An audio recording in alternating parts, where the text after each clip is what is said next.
الحمد للہ رب العالمین وبہ نستعین وصلی اللہ علی نبینا محمد وعلی آلہ وصحبہ ومن سار علی نہجہ اما بعد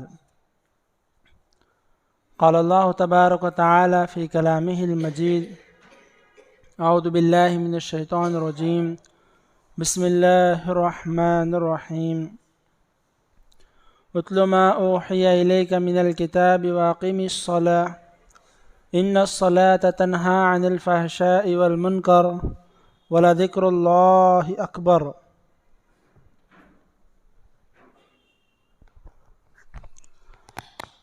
تمام تعریفیں اللہ رب العالمین کے لیے لائق و زیبا ہیں، جو تمام مخلوقات کا تنہا خالق، مالک، رازق ہے، جس نے تمام مخلوقات کو صرف اور صرف اپنی عبادت اور بندگی کے لیے پیدا فرمایا ہے۔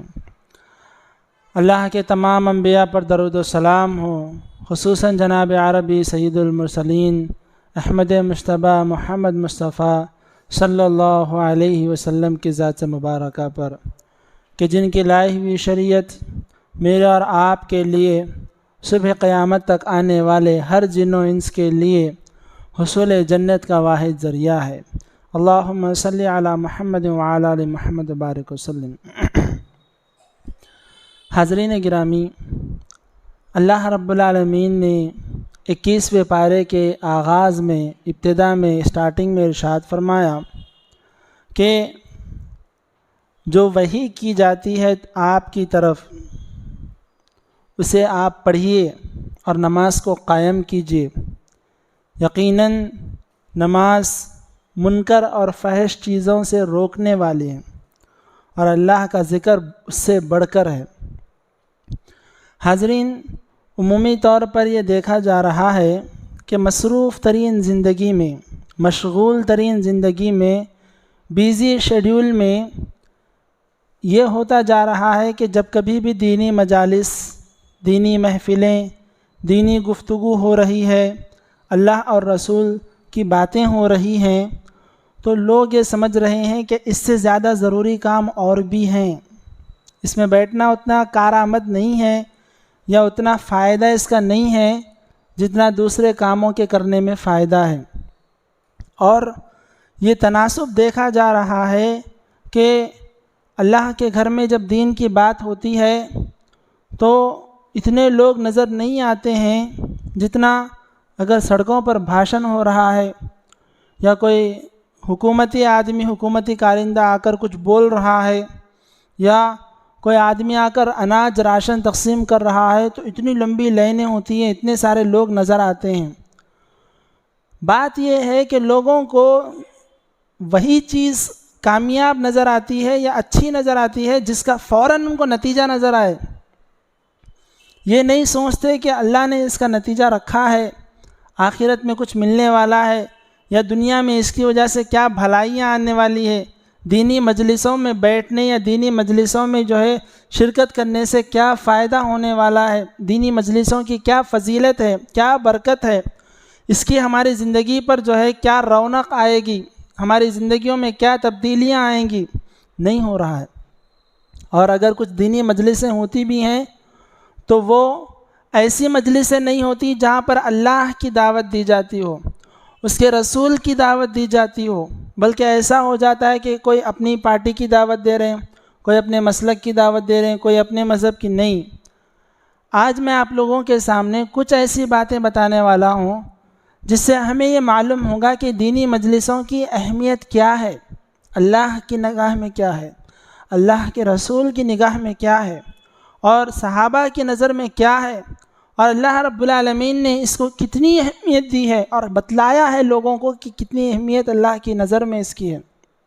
چنانچہ کئی سارے کام ایسے ہیں جس میں ہم کو محنت کرنے پر اجر ملتا ہے، جس میں ایک چیز ہے ہم محنت کرتے ہیں، جیسے پیسہ کما کر اللہ کی راہ میں خرچ کرتے ہیں۔ پیسہ کمانا، اللہ کی راہ میں خرچ کرنا، یہ محنت والا کام ہے۔ یا اللہ کی راہ میں جہاد کے لیے نکل گئے ہیں، یہ بھی بڑا محنت والا کام ہے۔ ایک مرتبہ اللہ کے رسول صلی اللہ علیہ وسلم نے فرمایا، الا انبئکم بخیر اعمالکم، کیا میں تمہیں تمہارے تمام اعمال میں سب سے بہترین عمل نہ بتاؤں؟ سب سے بہترین عمل یعنی جتنے تم عمل کرتے ہو اس میں A1 عمل جو سب سے بہترین عمل ہے۔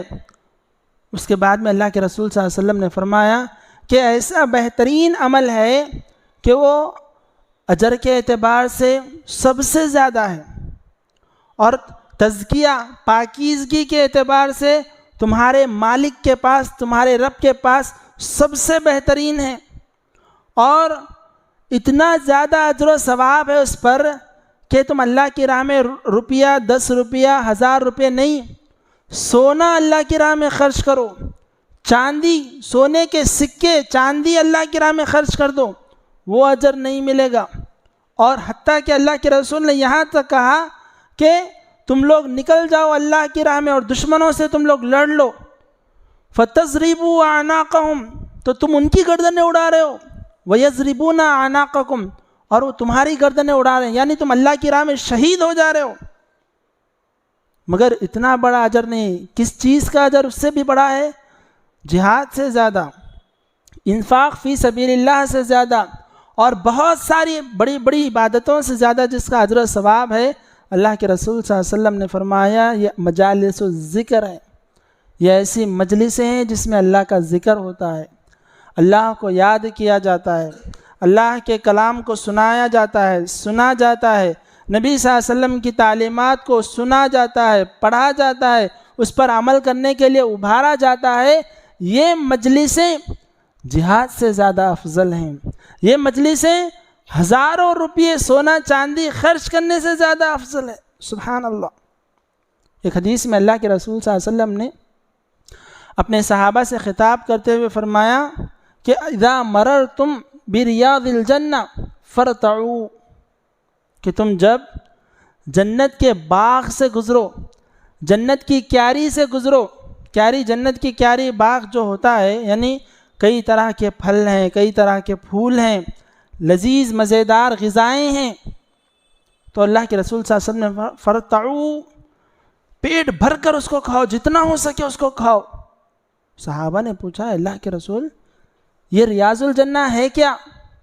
صحیح حدیث ہے، اللہ کے رسول صلی اللہ علیہ وسلم فرماتے ہیں کہ ریاض الجنہ یہ اللہ رب العالمین کے ذکر کی مجلسیں ہیں، کہ جہاں پر اللہ کے ذکر ہوتا ہے، اللہ کے رسول کا ذکر ہوتا ہے۔ ایسی مجلسوں پر سے جب تمہارا گزر ہو، یعنی تم کو معلوم ہو کہ بھئی یہاں پر اللہ کا ذکر ہونے والا ہے، کہیں آپ نے ایک پوسٹ دیکھ لیا، کہیں اعلان سن لیا، یا کسی سے جو ہے معلوم ہو گیا کہ وہاں پر اللہ کا ذکر ہونے والا ہے، تو اللہ کے رسول صلی اللہ علیہ وسلم نے فرمایا فرتعوا، شکم سیر ہو کر کھاؤ۔ مطلب یہ ہے کہ تم جتنا جلدی ہو سکے وہاں پر پہنچنے کی کوشش کرو، اس کو سننے کی کوشش کرو، اس پر عمل کرنے کی کوشش کرو، اس بات کو دوسروں تک پہنچانے کی کوشش کرو، ہاتھ پکڑ کر اور لوگوں کو لانے کی کوشش کرو۔ گھر سے آ رہے ہو اپنے بیوی بچوں کو لے کر آؤ، دوستوں کے پاس سے آ رہے ہو دوستوں کا ہاتھ پکڑ کر لے کر آؤ، اپنے کسی قریبی رشتہ دار کے پاس سے آ رہے ہو اس کا ہاتھ پکڑ کر لے کر آؤ، کسی کو میسج پہنچا سکتے ہو کہ بھائی یہاں پر دینی مجلس ہے، جتنا ہو سکے۔ فرتعوا یہ عربی کا ایسا لفظ ہے کہ آدمی کبھی کبھار کھانا کھاتا ہے پیٹ بھر کر نہیں کھاتا، کبھی کبھار کھانا کھاتا ہے اچھا نہیں لگتا ہے. جو آدمی کو لذیذ کھانا مل جائے اور وہ پیٹ بھر کر جب کھا لیتا ہے نا تو ارتاع کا لفظ استعمال ہوتا ہے عربی میں. تو اللہ کے رسول صلی اللہ علیہ وسلم کہہ رہے ہیں کہ جب دینی مجلسوں کے بارے میں تمہیں خبر مل جائے کہ بھئی یہاں پر دینی مجلس ہونے والی ہے، جتنا ہو سکے اس میں آگے بڑھنے کی کوشش کرو. سن رہے ہو غور سے سننے کی کوشش کرو، قریب ہو کر بیٹھنے کی کوشش کرو، ہر چیز سے کٹ کر آ کر اللہ کے ذکر میں بیٹھنے کی کوشش کرو، کیونکہ یہ جنت کی کیاری ہے. یہ دنیا کی ایک اللہ رب العالمین کے گھر میں جو ہے نا، دنیا میں اللہ رب العالمین ایک جنت کی کیاری رکھ دیتا ہے ایسے لوگوں کے لیے. سبحان اللہ، کتنی بڑی بات ہے. جنت کی کیاری میں ہم اللہ کے رسول صلی اللہ علیہ وسلم کی زبانی ہم جنت کی کیاری میں بیٹھے ہوئے ہیں. اب ہمیں کیا حاصل کرنا ہے؟ جو باتیں یہاں پر بتلائی جا رہی ہیں، سکھلائی جا رہی ہیں، سنائی جا رہی ہیں، ان کو یہ سمجھنا ہے کہ یہ میرے لیے ہے، مجھے عمل کرنا ہے اس پر. ہر طرح سے اپنے آپ کو جھنجھوڑ کر دیکھنا ہے، اپنے آپ کو آئینے میں رکھ کر ہر بات کو یہ محسوس کرنا ہے کہ میرے لیے ہی کہی جا رہی ہے اور مجھے اس پر عمل کرنا ہے. تو ہم نبی صلی اللہ علیہ وسلم کی بات پر کھرے اترنے والے ہیں. ایک حدیث میں اللہ کے رسول صلی اللہ علیہ وسلم نے فرمایا کہ جب کبھی دینی مجلسیں ہوتی ہیں، دینی مجلسیں کہیں بیٹھتی ہیں، تو اللہ کے رسول صلی اللہ علیہ وسلم نے فرمایا کہ اللہ رب العالمین کے فرشتے ڈھونڈتے رہتے ہیں گلیوں میں. اللہ رب العالمین کئی سارے کاموں پر فرشتوں کو رکھتا ہے، ہم جانتے ہیں. جان نکالنا فرشتوں کا کام ہے. اللہ رب العالمین نے کچھ فرشتوں کو ملک الموت بنا کر رکھا ہے، وہ لوگ جان نکالتے ہیں. رزق پہنچانا کچھ فرشتوں کا کام ہے. منکر نکیر ہیں، قبر کے جو ہے سوالات کرنا ان کا کام ہے. کرامن کاتبین ہیں، یہ لوگ ہماری نیکیاں اور برائیاں لکھتے ان کے کام ہیں. مگر کچھ فرشتوں کو اللہ نے بس اس لیے زمین پر بھیجا ہے کہ ان کا کوئی کام نہیں ہے. وہ لوگ تلاش کرتے رہتے ہیں کہ بھئی کہیں اللہ کا ذکر ہو رہا ہے کیا، کہیں اللہ کو یاد کیا جا رہا ہے کیا، کہیں دینی مجلس منعقد ہو رہی ہے کیا، کہیں دینی محفل منعقد ہو رہی ہے کیا. جیسے ہی ان کو یہ بات معلوم ہوتی ہے کہ ہاں بھئی دینی مجلس ہو رہی ہے، آواز لگاتے ہیں. حدیث کے الفاظ ہیں ان للہ ملائکۃ سیاحین، اور ایک حدیث میں الفاظ ہے ان للہ ملائکۃ یطوفون فی الطرق. راستوں میں گھومتے پھرتے رہتے ہیں، تلاش میں رہتے ہیں کہ کہاں پر اللہ کا ذکر ہو رہا ہے. جیسے ہی ان کو معلوم ہو جاتا ہے کہ فلاں جگہ پر فلاں علاقے میں کسی مسجد میں یا کسی گھر میں اللہ کو یاد کیا جا رہا ہے، آواز لگاتے ہیں. خود اکیلے نہیں آتے، دیکھو فرشتوں کا رول دیکھو، آواز لگاتے ہیں. پورے فرشتے جتنے اللہ رب العالمین نے ایسی ایک ٹیم رکھی ہے، ایسی ایک جماعت رکھی ہے، پورے فرشتوں کو آواز لگائی جاتی ہے کہ تم جس کو تلاش کر رہے ہو وہ لوگ یہاں ہیں. ہلموا الی حاجاتکم، تمہاری جو ضرورت ہے، تمہیں جس لیے اللہ نے بھیجا ہے وہ تمہاری حاجت کہاں پر ہے؟ یہاں ہے. ہلموا، آؤ ادھر آؤ.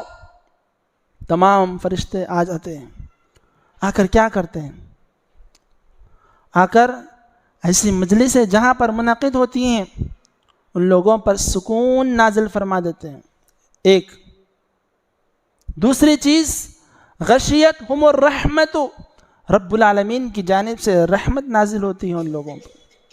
تیسری چیز حفتہم الملائکۃ، ملائکہ ان کو اپنے پروں سے گھیر لیتے ہیں. اور احادیث میں آتا ہے کہ یہ لوگ جب پروں سے گھیر لیتے ہیں، یہ سلسلہ گھیرتے ہوئے جو ہے آسمان کی بلندیوں تک پہنچ جاتا ہے.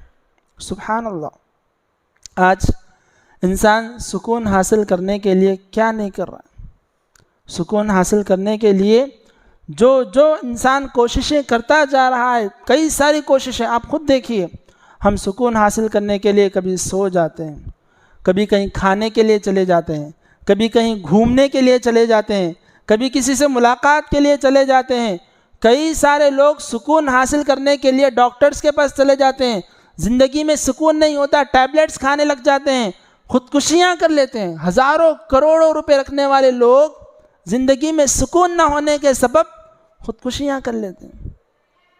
ایسی مجلسوں میں جب انسان آتا ہے اللہ اس کو سکون عطا فرماتا ہے، دل کو اطمینان، چین نصیب ہوتا ہے. اور دل کا اطمینان جب دل کو اطمینان ہوتا ہے تو پورے جسم کو اطمینان نصیب ہوتا ہے. کیا فرمایا اللہ نے؟ الذین آمنوا تطمئن قلوبہم بذکر اللہ. وہ لوگ جو ایمان لائے ہیں، پیسے کمانے سے ان کے دل کو اطمینان نہیں ہوتا، اچھا کپڑا پہننے، اچھی گاڑی خریدنے، دوستوں سے ملنے، چبوتروں پر بیٹھنے یا دنیا بھر کے کسی کام سے ان کے دل کو اطمینان، سکون، چین نصیب نہیں ہوتا. کس سے چین ملتا ہے؟ کس سے سکون ملتا ہے؟ ان کو جو ہے چارجنگ کس سے ہوتی ہے؟ تطمئن قلوبہم بذکر اللہ. اللہ کے ذکر سے، اللہ کو یاد کرنے سے اطمینان نصیب ہوتا ہے، چین نصیب ہوتا ہے، سکون نصیب ہوتا ہے. جس کی تلاش دنیا آج کر رہی ہے وہ اللہ کے گھر میں آپ کو ملتا ہے. کچھ کرنا نہیں ہے آپ کو، لاکھوں کروڑوں خرچ کرنا نہیں ہے، اپنی جان کی بازی لگانا نہیں ہے. ایسی مجلسوں میں حاضر ہونا ہے جہاں پر اللہ کو یاد کیا جاتا ہے، جس کے بدلے میں رب العالمین آپ کو ایک انعام سکون کی شکل میں دے گا. دوسرا انعام، سکون پہلا اسٹیج ہے انسان کی زندگی میں. دوسرا انعام اللہ کی جانب سے رحمت نازل ہوگی. سبحان اللہ. آپ غور کیجئے، اللہ کی رحمت سے بڑھ کر دنیا میں کوئی چیز نہیں ہے. کیسے؟ اللہ نے اتنا بڑا قرآن نازل کیا، کتنی ساری صورتیں ہیں اس میں، 100 سے زائد صورتیں، 114 صورتیں ہیں اور کتنی ہزاروں آیتیں اس میں ہیں. اللہ سب سے پہلے اپنا انٹروڈکشن کراتے ہوئے فرماتا ہے الحمدللہ رب العالمین الرحمن الرحیم. بڑا رحم کرنے والا، نہایت مہربان، بڑا رحم کرنے والا، بخشنے والا. اللہ اپنے انٹروڈکشن کراتے ہوئے اپنے بندوں کو بتاتا ہے کہ میں رحم کرنے والا ہوں.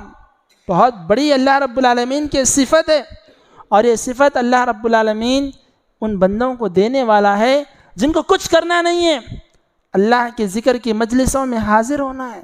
رحمت ان پر آئے گی اللہ کی. اللہ کی رحمت سے بڑا کیا انعام ہو سکتا ہے؟ تیسری چیز،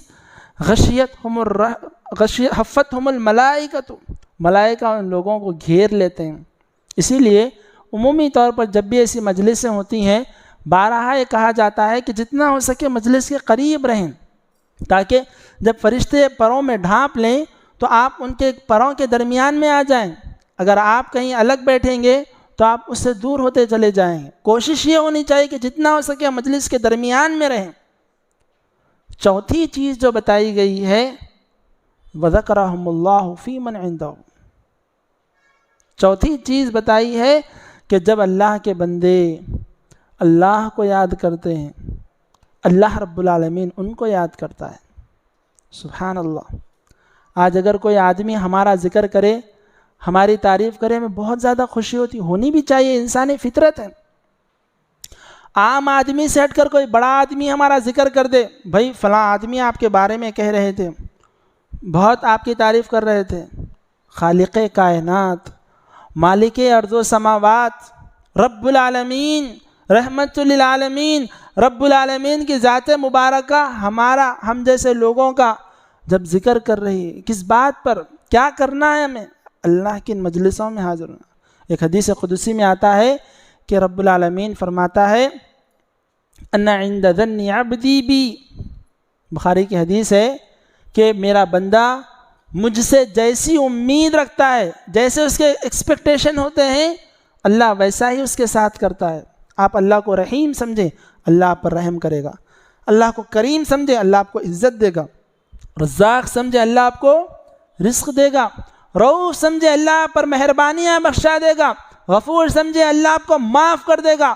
اس کے بعد میں رب العالمین ذکر کرتے ہیں انا عند ظن عبدی بی ان ذکرنی خالیا ذکرتہ خالیا. کبھی کبھار کیا ہوتا ہے، ہم ایسے بیٹھ کر اللہ کا ذکر نہیں کرتے ہیں، اکیلے نماز کے بعد میں سبحان اللہ سبحان اللہ اکیلے میں ذکر کر رہے ہیں. چلتے چلتے کبھی استغفر اللہ استغفر اللہ اللہ اکبر بولتے ہوئے جاتے ہیں. یہ تنہائی کا ذکر ہے. یہ ایک طریقہ ہے اللہ کو یاد کرنے کا. دوسرا طریقہ، اس طرح سے بیٹھ کر اللہ رب العالمین کے تذکرے سننا، اللہ کا کلام سننا، پڑھنا. تو اللہ فرماتے ہیں ان ذکرنی خالیا، اگر وہ اکیلا تنہا مجھے یاد کرتا ہے، ذکرتہ خالیا، میں اکیلا تنہا اسے یاد کرتا ہوں. سبحان اللہ. اللہ آپ کو یاد کرتا ہے. اگر آپ سبحان اللہ الحمدللہ الحمدللہ کہتے ہیں، رب العالمین آپ کو مجھ کو یاد کرتا ہے۔ وَإِن ذَكَرَنِي فِي مَلَئٍ، اگر مجلس میں یاد کرتا ہے، لوگوں میں یاد کرتا ہے۔ ہم بیٹھتے ہیں، ہم کیا کرتے ہیں؟ فٹ بال میچ ہوا اس کے تذکرے چلتے ہیں، کوئی ایم ایل اے آیا اس کے تذکرے چلتے ہیں، کوئی سیاسی پارٹی آئی اس کے تذکرے چلتے ہیں، یا کوئی دعوت میں گئے اس کے تذکرے کرتے ہیں۔ اگر کوئی ایسی مجلس آ جائے جس میں اللہ کا ذکر ہو رہا ہے اور وہ ہماری زبان سے ہو رہا ہے، جہاں جہاں لوگ بیٹھ رہے ہیں ہم جا رہے ہیں اللہ کا ذکر کر رہے ہیں، اللہ رب العالمین دیکھتا ہے اور اللہ رب العالمین کہتا ہے وَإِن ذَكَرَنِي فِي مَلَئٍ، لوگوں میں اگر وہ میرا ذکر کرتا ہے ذَكَرْتُهُ فِي مَلَئٍ خَيْرٌ مِّن مَلَئِهِ، تو میں بھی اس کا ذکر کرتا ہوں۔ کس میں؟ اس سے بہتر جو لوگ ہیں، فرشتوں میں۔ فرشتوں میں رب العالمین ذکر کرتا ہے۔ کیا ذکر کرتا ہے اللہ رب العالمین؟ فرشتوں میں اللہ ذکر کرتا ہے کہ دیکھو یہ میرا بندہ ہے، یہ میری تعریف کر رہا ہے، یہ اتنا اچھا بندہ ہے، یہ اتنا فضیلت والا بندہ ہے، یہ اتنا اعزاز والا بندہ ہے۔ اب غور کیجئے، رب العالمین جب فرشتوں کے سامنے ہمارا ذکر کرے گا اور ہماری تئیں اپنی محبت کا اظہار کرے گا تو فرشتے کیا ہمارے ساتھ حسن سلوک نہیں کریں گے؟ ایک حدیث میں آتا ہے، اللہ کے رسول صلی اللہ علیہ وسلم فرماتے ہیں کہ جب ایسی مجلسیں بیٹھتی ہیں تو رب العالمین، حالانکہ ہر چیز کو اللہ جاننے والا ہے، میرا اور آپ کا ایمان ہے، اللہ تعالیٰ ہر چیز کو جاننے والا ہے، رب العالمین اپنے فرشتوں سے سوال کرتا ہے کہ اے فرشتوں، یہ جو لوگ بیٹھے ہوئے ہیں یہ کون لوگ ہیں؟ تو فرشتے کہتے ہیں اے اللہ، یہ تیرے وہ بندے ہیں جو تیرا ذکر کر رہے ہیں، جو تجھے یاد کر رہے ہیں، تیرا نام لے رہے ہیں، تیرے بارے میں بول رہے ہیں، سن رہے ہیں، تیرا کلام پڑھ رہے ہیں۔ حالانکہ اللہ جانتا ہے بات کو۔ پھر اللہ رب العالمین پوچھتا ہے کیا کر رہے ہیں؟ مجھے یاد کر رہے ہیں۔ کیا کر رہے ہیں یاد کرنے میں؟ تو وہ لوگ کہتے ہیں اللہ تیری جنت مانگ رہے ہیں۔ تو اللہ رب العالمین کہتا ہے کیا انہوں نے میری جنت کو دیکھا ہے؟ ہم نے تو نہیں دیکھا اللہ کی جنت کو، اور اللہ جانتا ہے اس بات کو، مگر اللہ بتلانا چاہتا ہے اہمیت کیا ہے مجلس، جو ذکر کی مجلس ہوتی ہے اس کی اہمیت کیا ہے۔ اللہ رب العالمین سوال کرتا ہے کیا وہ لوگ جانتے ہیں جنت کو دیکھا ہے انہوں نے؟ کہتے نہیں اللہ نہیں دیکھا ہے۔ تو فرشتے اللہ پوچھتا ہے اگر وہ لوگ دیکھ لیں گے تو کیا کریں گے؟ ایسی ایسی بہترین نعمتیں۔ تو فرشتے کہتے ہیں اللہ اور زیادہ جنت مانگیں گے۔ پھر اور کس چیز سے ڈر رہے تھے؟ اللہ پوچھتا ہے۔ تو فرشتے کہتے ہیں اللہ تیری جہنم سے ڈر رہے تھے، بھاگ رہے تھے۔ تو پھر اللہ پوچھتا ہے کیا انہوں نے میری جہنم کو دیکھا ہے؟ نہیں دیکھا ہے۔ تو اللہ کہتا ہے اگر دیکھ لیں گے، تو فرشتے کہتے ہیں اگر دیکھ لیے تیری جہنم کو اور پناہ مانگیں گے اور تیری پناہ میں آنے کی کوشش کریں گے، جہنم سے بچنے کی، بھاگنے کی کوشش کریں گے۔ تو اللہ فرشتوں کو گواہ ٹھہرا کر کہتا ہے کہ اے فرشتوں گواہ رہنا، میں نے ان کے تمام گناہوں کو معاف کر دیا۔ سبحان اللہ۔ ہم میں کوئی ایسے ہیں جو 10 سال کے ہیں، کوئی ایسے ہیں جو 20 سال کے ہیں، 40 سال، 50 سال، 60 سال۔ اگر آپ اندازہ لگائیں کہ ہم اگر 10 سال کے ہیں، ہر دن ہمارے 1 سال کے 365 دن ہوتے ہیں، اگر یہ 10 سال کا اگر ہم حساب لگائیں، 1 سال کے 350 دن کے حساب سے لگائیں تو 10 سال کے کتنے دن ہو گئے ہمارے؟ 3500 سے زیادہ دن ہو گئے۔ ایک دن میں اگر ہم ایک گناہ بھی کرتے ہیں 3500 سے زیادہ گناہ ہو جاتے ہیں ہمارے۔ ویسے تو ایسا ہوتا نہیں ہے کہ ہم دن میں ایک ہی گناہ کرتے ہیں، ایک دن میں کبھی 10 گناہ ہوتے ہیں، کبھی ہزاروں گناہ ہو جاتے ہیں، کبھی جانتے ہوئے ہوتے ہیں، کبھی نہ جانتے ہوئے ہو جاتے ہیں، کبھی کبھار کچھ ایسے گناہ ہو جاتے ہیں جن کو ہم چھوٹا سمجھتے ہیں مگر وہ اللہ کی نظر میں بہت بڑے گناہ ہوتے ہیں۔ ایسے گناہوں کے پہاڑ ہمارے ہیں جو ہم کو نظر نہیں آتے۔ کبھی ہم ماں باپ سے جھڑکی سے بات کر لیتے ہیں، بہت بڑا گناہ ہے، ہم کو نہیں معلوم ہوتا۔ کبھی ہم دینی امور میں بہت زیادہ غفلت کر دیتے ہیں، ہم کو اندازہ نہیں ہوتا۔ کبھی ہم سنت کی دھجیاں اڑا دیتے ہیں، کوئی اللہ کے نبی صلی اللہ علیہ وسلم کی بات کہی جاتی ہے ہم اس کو اڑاتے چلے جاتے ہیں، ہمیں اندازہ نہیں ہوتا کتنا بڑا گناہ ہے۔ ایسے ہزاروں گناہ ہم سے ہو جاتے ہیں، اندازہ ہی نہیں ہوتا۔ اللہ رب العالمین کہتا ہے کہ ایسا بندہ جو میرے ذکر میں بیٹھا ہوا ہے، دینی مجلسوں میں بیٹھا ہوا ہے، فرشتوں گواہ رہنا کل قیامت کے دن کہ میں نے اس کے تمام گناہوں کو معاف کر دیا۔ سبحان اللہ۔ فرشتے کہتے ہیں اے اللہ، یہ تمام لوگ تو تیرے ذکر میں بیٹھے تھے، مگر اس میں ایک ایسا بھی آدمی آ گیا تھا جو یہاں پر مجلس میں بیٹھنے کے لیے نہیں آیا تھا، ایسے گزر رہا تھا، کسی دوسرے کام سے آ گیا، مجلس میں بیٹھنے کے لیے بھی نہیں آیا۔ آپ اللہ رب العالمین کی رضامندی کو دیکھیے، خوشی کو دیکھیے کہ رب العالمین کہتا ہے کہ ایسے لوگ ہیں وہ کہ ان کے ساتھ جو بھی آدمی ہوگا ہم اس کے بھی گناہوں کو معاف کر دیں گے۔ کبھی کبھار کیا ہوتا ہے، ہم کوئی کام کروانا چاہتے ہیں اور ہماری پہنچ اس آدمی تک نہیں ہوتی ہے جو کام کرنے والا ہوتا ہے۔ ہم کیا کرتے ہیں، ایک ایسے آدمی کی ریکمنڈ لے کر جاتے ہیں جو ہمارے کام کو آسان کر دے، تو سامنے والا دیکھ کر کہتا ہے کہ بھائی آپ ان کو لے کر آئیں، چلو آپ کا کام ہو جائے گا۔ ہم اس آدمی کی بڑی عزت کرتے ہیں۔ آپ اندازہ لگائیں کہ رب العالمین کہہ رہا ہے کہ یہ ایسے لوگ ہیں، ان کے ساتھ جو بھی ہوگا ہم اس کے بھی گناہوں کو معاف کر دیں گے۔ ایسے لوگ نیک لوگ ہیں، ہم ان کے ساتھ جتنے لوگ ہیں ان کے گناہوں کو بھی معاف کر دیں گے۔ تو اللہ کے رسول صلی اللہ علیہ وسلم نے فرمایا ان ذکرنی فی ملئ ذکرتہ فی ملئ خیر من ملئ، اس سے بہترین مجلس میں اس کا ذکر فرماؤں گا۔ ایک حدیث میں آتا ہے کہ اللہ کے رسول صلی اللہ علیہ وسلم نے فرمایا کہ جب ایسی مجلسیں ہوتی ہیں تو فرشتے آسمان میں آواز لگاتے ہیں کہ چلو تم لوگ اٹھو، تم نے جو گناہ کیے تھے اللہ نے اس کو معاف تو کر دیے ہیں، ساتھ میں ایک اور بونس رکھا ہے تمہارے لیے، قد بدلت سیئاتکم حسنات، تم نے نیکیاں بھی کیے تھے اور گناہ بھی کیے تھے، اللہ نے تمہارے گناہ کو معاف تو کر دیا، اب رہے جو گناہ تھے، 10 سال کے حساب سے 3,500-4 ہزار گناہ ہیں ہمارے، اگر ایک دن کے ایک گناہ بھی اگر لگا لیں تو فرشتہ اعلان کرتا ہے کہ دیکھو سنو، گناہ معاف تو ہو گئے، جتنے گناہ تھے اللہ نے اس کو نیکیوں میں بدل دیا ہے۔ کیا کر رہے ہیں ہم؟ سوچو، تھوڑا سا وقت نکال کر، گھنٹہ، آدھا گھنٹہ، 1 گھنٹہ، ہم دنیا کمانے کے لیے 10,000 20,000 کمانے کے لیے کیا کیا کوششیں نہیں کر لیتے ہیں۔ یہ ہزاروں نیکیاں مل رہی ہیں، ہزاروں گناہ معاف ہو کر وہ بھی نیکیوں کی طرف آ جا رہے ہیں، بس بیٹھ کر رب العالمین کا ذکر سننا ہے، دین کی باتیں سننی ہیں، جس پر رب العالمین نے اتنے بڑے بہترین اجر و ثواب رکھے ہیں۔ اور ایک حدیث میں آتا ہے کہ اللہ کے رسول صلی اللہ علیہ وسلم نے فرمایا کل قیامت کا جب دن ہوگا، قیامت کے دن پوری دنیا کے جتنے لوگ ہیں، تمام کے تمام لوگ اللہ کے ان بندوں کو جانیں گے جو اللہ رب العالمین کا ذکر کیا کرتے تھے۔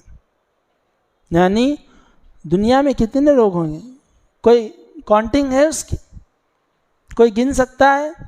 کوئی شمارہ ہے؟ نہیں ہے، ہزاروں کروڑوں کی تعداد، اربوں کی، جو آپ کے پاس اس کی شمارہ نہیں ہے، کوئی گن نہیں سکتا، اتنے لوگ ہیں۔ پوری دنیا میں ذکر کرنے والوں کو اللہ رب العالمین الگ ممتاز کوالٹی بنا کر رکھے گا ان کی، لوگ ان کو دیکھ کر سمجھ جائیں گے یہ ذکر کرنے والے لوگ ہیں، یہ اللہ والے لوگ ہیں۔ اور ایک حدیث میں آتا ہے کہ اللہ کے رسول صلی اللہ علیہ وسلم سے صحابہ نے پوچھا کہ اے اللہ کے رسول، یہ جو دینی مجلسیں ہوتی ہیں، عربی زبان میں غنیمت کا لفظ جو ہے نا بونس کے لیے استعمال ہوتا ہے، جیسے مال غنیمت، جنگ لڑنے جاتے تھے صحابہ تو جنگ لڑنا اصل کام ہے، دشمنوں کو ہرانا، اسلام کو غلبہ دینا، یہ اصل کام ہے۔ سیکنڈری جو اس میں ہوتا ہے کہ جب وہ لوگ ہار جاتے ہیں ان کا مال لے لیتے ہیں، یا ان کے پاس جو تلواریں ہوتی ہیں یا ان کے جو گھر وغیرہ ہوتے ہیں یہ سب مسلمانوں کے قبضے میں آ جاتے ہیں، یہ عام سی بات ہے۔ تو جو چیز اصل ہوتی ہے اسے غنیمت نہیں کہا جاتا، سیکنڈری جو چیز ملتی ہے، بونس کے طور پر جو چیز مل جاتی ہے، ٹپ کے طور پر جو چیز مل جاتی ہے وہ غنیمت کہلاتی ہے۔ صحابہ نے پوچھا اللہ کے رسول، یہ جو دینی مجلسیں ہوتی ہیں اس کی ٹپ کیا ہوتی ہے، غنیمت کیا ہوتا ہے اس کا؟ تو اللہ کے رسول صلی اللہ علیہ وسلم نے فرمایا کہ اس کا غنیمت جنت ہوتی ہے۔ سیدھے اللہ کے رسول نے فرمایا کہ 10 نیکیاں، 20 نیکیاں، 50 نیکیاں نہیں، سیدھے اس کا ٹکٹ جو ہے جنتی ہوتی ہے۔ یعنی آدمی جب دینی مجلس میں بیٹھتا ہے اس کے اندر ایسی تبدیلیاں آتی ہیں کہ وہ اپنے آپ میں گناہوں میں شرمندہ ہوتا ہے، وہ اپنے آپ میں نیکیوں کی طرف راغب ہوتا ہے، اس کا دل پلٹ جاتا ہے۔ جو قدم گناہوں کی طرف بڑھ رہے تھے وہ رک جاتے ہیں، جو قدم نیکیوں کی طرف کبھی رخ نہیں کر رہے تھے وہ اس مجلس سے نکلنے کے بعد نیکیوں کی طرف جانے لگتے ہیں۔ جیسے ایک آدمی ڈاکٹر کے پاس جانے کے بعد صحت مند ہونا شروع ہوتا ہے اس کی گولیاں کھا کر، ویسے ہی ایک آدمی دینی مجلس میں آنے کے بعد میں اس کی روحانی غذا اس کو ملنی شروع ہوتی ہے۔ کوئی بے نمازی تھا، ایک مجلس میں ایک بات اس کو ایسے دل پر لگ گئی کہ وہ نمازوں کا پابند ہو گیا۔ کوئی قرآن پڑھنا نہیں چاہتا تھا، نہ جانتا تھا کیسے پڑھتے ہیں، مگر کوئی ایسی بات اس کو دل کو لگ گئی کہ وہ ایک بات کی وجہ سے قرآن پڑھنے والا، سمجھنے والا ہو گیا، لوگوں کو دین کی دعوت دینے والا ہو گیا۔ کیسے بھائی؟ فلاں مجلس میں گیا تھا، ماشاءاللہ سدھر کر آ گیا۔ کوئی آدمی ایسا تھا رب العالمین نے کروڑوں روپے دیے تھے مگر خرچ کرنے سے ڈرتا تھا، کبھی دینی مجلس میں گیا، ایسی بات سن لی، اس کے دل کو لگ گئی اور اللہ کی راہ میں اتنا خرچ کرنے والا ہو گیا کہ جب کبھی بھی کوئی غریب مسکین کو دیکھتا خرچ کرنے والا ہو جاتا۔ کہاں سے چارجنگ ملتی ہے؟ کہاں سے یہ چیز ملتی ہے؟ یہ ان دینی مجلسوں سے ملتی ہے۔ آپ دیکھیے قرآن جب بھی موجود تھا جب اللہ کے رسول صلی اللہ علیہ وسلم تھے، آج بھی موجود ہے۔ حدیثیں جب اللہ کے رسول صلی اللہ علیہ وسلم تھے جب بھی موجود تھی، آپ خود بتا رہے تھے، آج بھی موجود ہیں۔ آج تو اتنی سہولت ہے، اس دور میں لوگ ایک ایک مہینے کا سفر کر کر جا کر قرآن پڑھنا سیکھتے تھے، ایک ایک حدیث کا علم حاصل کرتے تھے۔ آج آپ کے پاس اتنی سہولتیں ہیں، آپ ایک ایک منٹ میں، دو دو منٹ میں دنیا بھر کے بڑے بڑے علماء کے تقریریں سن سکتے ہیں۔ مگر آج کیا وجہ ہے کہ دین سے لوگ بیزار ہوتے چلے جا رہے ہیں، لوگوں میں دینداری کم ہوتی چلی جا رہی ہے، دین سے دور ہوتے چلے جا رہے ہیں۔ اس لیے کہ جب اللہ کے رسول صلی اللہ علیہ وسلم بولتے تھے صحابہ سنتے تھے بیٹھ کر، یہ دینی مجلسیں ہوتی تھی جب۔ آج دین سے دور ہونے کی بڑی وجہ یہ ہے کہ ہم دینی مجلسوں میں نہیں رہتے ہیں۔ دینی مجلسوں میں اگر ہم رہیں گے ہمارے اندر دین باقی رہے گا۔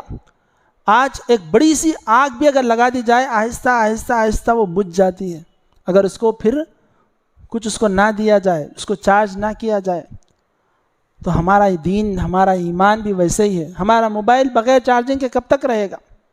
اس کو پھر چارجنگ کرنا پڑتا ہے۔ اللہ کے رسول صلی اللہ علیہ وسلم کے پاس ایک صحابی آتے ہیں، حنظلہ نام ہے ان کا، آتے ہوئے کہتے ہیں، راستے سے آتے ہوئے کہتے ہیں نافقہ حنظلہ، نافقہ حنظلہ، کہ حنظلہ منافق ہو گیا، حنظلہ منافق ہو گیا۔ منافق کا مطلب کیا ہے؟ دین معلوم ہونے کے بعد عمل نہیں کرتے، دین سے بیزار ہو جاتے ہیں، منافق۔ تو ابو بکر صدیق رضی اللہ عنہ ملتے ہیں راستے میں، پوچھتے ہیں حنظلہ تم تو صحابی ہو، تم کیسے منافق ہو گئے؟ تو وہ بتاتے ہیں نہیں، اللہ کے رسول صلی اللہ علیہ وسلم کی مجلس میں رہتا ہوں تو جذبہ بہت ہوتا ہے، ایمان اوپر آ جاتا ہے، دل چاہتا ہے کہ بس اسی کاموں میں رہوں، دین کے کاموں میں ہی رہوں، مگر جیسے ہی گھر کو جاتا ہوں، گھر کے مسائل، بیوی بچوں کے مسائل، کاروباری مسائل، پھر ایمان کمزور ہو جاتا ہے۔ اب دیکھیے یہ بات میں کیوں بتا رہا ہوں، اس میں صحابہ کی تنقیص کرنا نہیں چاہتا ہوں، کیونکہ صحابی کا خود بیان ہے یہ، میں آپ کو اس میں بتانا چاہتا ہوں، پوائنٹ آف ویو یہ ہے اس میں کہ ہم بھی جیسے صحابہ دین کی بات سن کر جب گھر جاتے تھے، گھر میں جانے کے بعد ایمان اتنا زیادہ ہائی پر نہیں ہوتا تھا جتنا دین کی مجلس میں ہوتا تھا۔ گھر جاتے تھے تو تھوڑا لو ہو جاتے تھے، پھر مجلس میں آتے تھے پھر ہائی ہو جاتے تھے۔ تو اللہ کے رسول صلی اللہ علیہ وسلم کے پاس آئے اور شکایت کی تو اللہ کے رسول نے فرمایا اگر تمہارا ایمان یہاں پر جیسا ہے گھر پر بھی ویسے ہی رہے گا تو راستے میں فرشتے تم سے مصافحہ کریں گے، ہاتھ ملائیں گے تم سے فرشتے۔ ایمان بڑھتا اور کم ہوتا ہے۔ جب صحابہ کا ایمان بڑھتا اور کم ہوتا ہے، ہم ادنا سے آدمی ہیں، ہمارا ایمان کیا کم نہیں ہوتا؟ ہوتا ہے۔ تو اس ایمان کو بڑھانے کے لیے دینی مجلسوں میں وقت لگانا ہوگا، دینی مجلسوں میں شرکت کرنی ہوگی، جو بات بتائی جا رہی ہے اپنے آپ کو اس میں رکھ کر سوچنا ہوگا کہ بھائی میں کتنا وقت لگا رہا ہوں، میں بیوی بچوں کو وقت دے رہا ہوں، ہاں دے رہا ہوں، سیاست میں وقت دے رہا ہوں، ہاں دے رہا ہوں، معاشرے کے لیے وقت دے رہا ہوں، ہاں دے رہا ہوں، بھائیوں کو دے رہا ہوں، بہنوں کو دے رہا ہوں، کسی کو دے رہا ہوں۔ اللہ کو دے رہا ہوں وقت، اللہ نے مجھے مہلت دی ہے، ہر سانس اللہ نے مجھے دی ہے، کیا میں اللہ کے لیے بھی وقت دے رہا ہوں؟ پہلے میں 10 روپے کا کاروبار کرتا تھا، آج 100 روپے کا کر رہا ہوں، فیوچر 1000 روپے کا ہے میرا، میں یہ سوچ رہا ہوں، اس پر میں پورا وقت لگا دے رہا ہوں، مگر پہلے مجھے الف با نہیں آتا تھا، کیا میں آج قرآن پڑھنے والا ہو گیا؟ کیا آئندہ مجھے صورتیں یاد ہو جائیں گی؟ یہ سوچ نہیں آ رہی ہمارے پاس، اس کی ضرورت ہے، یہ ہونی چاہیے۔ کیا دیکھا جا رہا ہے عمومی طور پر کہ دینی مجلس اعلان ہوتا ہے تو لوگ ایسے بھاگنے لگ جاتے ہیں کہ بھائی اگر پکڑ لیے تو پریشانی ہے۔ استغفر اللہ، استغفر اللہ، فرشتے جو پروں میں آپ کو ڈھانپ رہے ہیں، آپ نکل کر چلے جا رہے ہیں۔ آپ کو معلوم ہے اللہ کے رسول صلی اللہ علیہ وسلم نے فرمایا کہ جب اذان ہوتی ہے تو جو اذان کی آواز سن کر شیطان ایسے بھاگنے لگتا ہے کہ جو ہے اس کی بے چینی، اس کی بیتابی ایسی ہو جاتی ہے کہ گندگی غلاظت کرتے ہوئے بھاگتا ہے۔ بالکل بہت زیادہ تکلیف میں جب انسان ہوتا ہے نا تو اس کو اندازہ نہیں ہوتا، غلاظت نکل جاتی ہے مجبوری میں، کمزوری میں۔ تو جب اذان ہوتی ہے نا تو شیطان ایسے بھاگتا ہے کہ اذان کی آواز اس کے کان سے نہ ٹکرائے، جتنی دور ہو سکے گندگی کرتے ہوئے بھاگتا چلا جاتا ہے، پھر اذان ختم ہو جانے کے بعد واپس آتا ہے۔ کیا ہم بھی ویسے ہی ہیں کہ دینی مجلس کا اعلان ہو رہا ہے، ہم بھاگتے چلے جا رہے ہیں؟ بھائی پہلے نکلو یہاں سے، کسی صورت نکل جاؤ۔ اگر ہم بیٹھ رہے ہیں، آپ دیکھیے، آپ اکیلے دیندار ہوں یہ کافی نہیں ہے، آپ اگر اپنے گھر کو دیندار بنانا چاہتے ہیں، آپ کے گھر والے یہاں پر آنا چاہیے۔ اپنے کاروبار کو دیندار بنانا چاہتے ہیں، آپ کے کاروباری ساتھی یہاں پر آنے چاہیے۔ آپ کے بھائیوں کو دیندار بنانا چاہتے ہیں، یہ مجلسوں میں آنا چاہیے تاکہ وہ چارج ہو اور ان کا ایمان باقی رہے، اور دنیا میں بھی وہ سرخرو ہو اور آخرت میں بھی سرخرو۔ آپ دیکھیے، اگر کوئی بڑا آدمی ہے آپ کے متعلق کچھ گفتگو کر رہا ہے اور اس کو یہ معلوم ہو گیا کہ آپ کو کوئی مصیبت ہے، آپ کو قرض ہے، بھائی آپ کو جو ہے کچھ لون ہے، کوئی پریشانی، کچھ بھی XYZ، تو آدمی اگر آپ سے ہمدردی رکھتا ہے تو کیا کرے گا؟ پہلے آپ کے اوپر سے وہ بوجھ کو ہٹانے کی کوشش کرے گا، کرے گا نہیں کرے گا؟ اللہ جب آپ کا ذکر کر رہا ہے اپنی مجلس میں، فرشتوں کے ساتھ جب ذکر کر رہا ہے، اور اللہ جانتا ہے آپ کی کیا پریشانیاں ہیں، تو کیا اللہ آپ کی پریشانیاں کو دور نہیں کرے گا؟ کون سی پریشانی ہے جو اللہ دور نہیں کر سکتا؟ کوئی آدمی ہو سکتا ہے جس کے پاس ہم جائیں 1 لاکھ روپے پوچھیں، وہ چاہے تو دے، یا اس کی استطاعت نہ بھی ہو، نہیں بھی دے سکتا، مگر اللہ کیا نہیں دے سکتا؟ اللہ نے کس کس کو نہیں دیا؟ اللہ ہم کو کیا نہیں دے سکتا؟ اللہ ہر چیز ہم کو دے سکتا۔ آپ کو اولاد چاہیے، آپ اللہ کے پاس آؤ۔ آپ کو مال چاہیے، آؤ اللہ کے پاس۔ عزت چاہیے، علم چاہیے، آپ کو جو چاہیے آپ آؤ اللہ کے پاس۔ اللہ ہر طرح سے نوازنے والا ہے، بس آپ کو آنا ہے اللہ کے پاس۔ لوگ کسی کے پاس جا کر کسی کی چمچا گیری کر کر خوش ہو جاتے ہیں۔ اللہ کہتا ہے اگر تم میرے پاس چل کر آؤ گے، میں تمہارے پاس دوڑ کر آؤں گا۔ سبحان اللہ۔ دوڑ کر آنے کا مطلب کیا ہے؟ دوڑ کر آنے کا مطلب یہ ہے تم اللہ کی مجلسوں میں چل کر آؤ گے، اللہ خیر کو، بھلائیوں کو، برکتوں کو، رحمتوں کو، مغفرتوں کو اللہ سے بھیجے گا تمہارے پاس۔ دنیا کی ہر طرح کی خوشیاں تمہارے پاس آ جائیں گی۔ اس کے لیے اللہ کے دین کو، اللہ رب العالمین کے کلام کو، دینی مجلسوں کو ہمیں اہمیت دینی چاہیے۔ یاد رکھیے یہ مجلسیں بڑی کارآمد ہیں۔ جب جنگ آزادی کا وقت تھا، آزادی کے وقت میں جب آپ اگر صحیح معنوں میں اگر آپ ہسٹری جانتے ہیں، جنگ آزادی کا بڑا حصہ مسلمانوں کے مرہون منت رہا، مسلمانوں کی قربانیاں رہیں جنگ آزادی میں۔ اور آپ کو معلوم ہے، ایک مختصر سی بات آپ کے سامنے بتا دوں کہ جب یہ ملک پر حملہ ہوا، یہ ملک مسلمانوں کے ہاتھوں میں تھا، تو چیز ہم سے چھینی گئی تو اس کو واپس بھی ہم نے لینے کی کوشش کی۔